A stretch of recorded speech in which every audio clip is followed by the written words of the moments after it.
Well, good morning, everyone. Let's take another look at that current cast 23. Saw these beautiful big puffy cumulus clouds coming in from our Delano Chamber of Commerce camera, and those big fresh blue skies over the top. Well, all of that is coming in as this system continues to churn, increasing our cloud cover out there. The core still very slowly moving down the coastline, bringing a chance of sprinkles. Even into our area, we may have a slight chance to see those. Wind speeds 21 miles an hour in Tehachapi, 30 in Mojave, because they're coming down through the valley, rushing through those passes and then shooting out over the desert. So that's why it's a bit faster down there.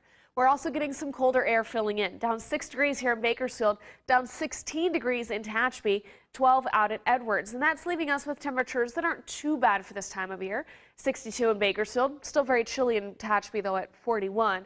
And it's already 72 in China Lake. You see that little yellow bubble? That's slightly warmer air. But the winds will continue to rush in that colder air, and as they do, you can see how long they stretch out. Those are gusts up to 60, 70 miles an hour through our passes and down into our deserts. That could be kicking up some pretty nasty blowing dust, not only down in the deserts like we saw last Monday, but possibly even into the west side of the valley. So we have several wind advisories in effect, including the one for the west side and for the mountain areas, because we'll have northwest winds sustained about 20 to 30 miles an hour.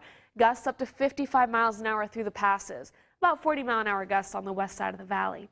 High wind warning, though, for the deserts, even faster there, as you just saw.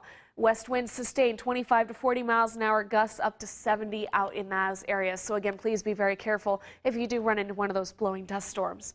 The air quality in the moderate range, and allergies still very high for those trees, especially oak, juniper, and mulberry. So many people complaining to me that they are just suffering so badly, and this is just the beginning of the allergy season. But at least right now we can blame trees. Coming up this summer, grasses will be more of the culprits.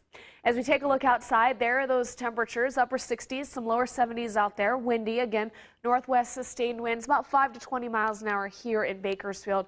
40-mile-an-hour gusts on the west side again. Up in the mountains, about 55 miles an hour, maybe even 60 at times. That leaves you at only 54 in Tehachapi, 59 for Fraser Park, lower 60s around the lake. As you drop down in the deserts, again, very fast winds down there. 73 in Ridgecrest, lower to mid 60s for everyone else. So let's talk about your 7-day forecast. What does this mean for you? Well, the nice thing is we'll be at 69 today. We dip just a little bit tomorrow, but we start to calm down tomorrow afternoon as well. So I'm expecting winds now all the way through tomorrow morning. And then by midday, we start to calm down a bit. Wednesday, we get much more stable, warm things up. We're back in the 70s by Thursday. We see those 80s by the weekend. In the Kern River Valley, very fast winds for you as well. 63 today, a high of only 54 tomorrow as that cold air continues to rush in. Back up to the 60s, though, for the middle of the week, 70s for your weekend. And in the mountains, take a look at this. We go from 54 today all the way down to 45 tomorrow. Very cold, near freezing overnight. That means if we are able to squeeze just a little bit of moisture out of this system, it could quickly transition into some snow. The snow level all the way down to 5,500 feet because there is cold air with this system. But Larissa, while we are talking about some snow may be falling at pass level, this is a very fast and very dry storm. So even if there is a little bit, I don't think it'll be enough to accumulate and close those passes. You may just see it on your windshield. Okay, wonderful. Thank you very much, Elena. Yeah.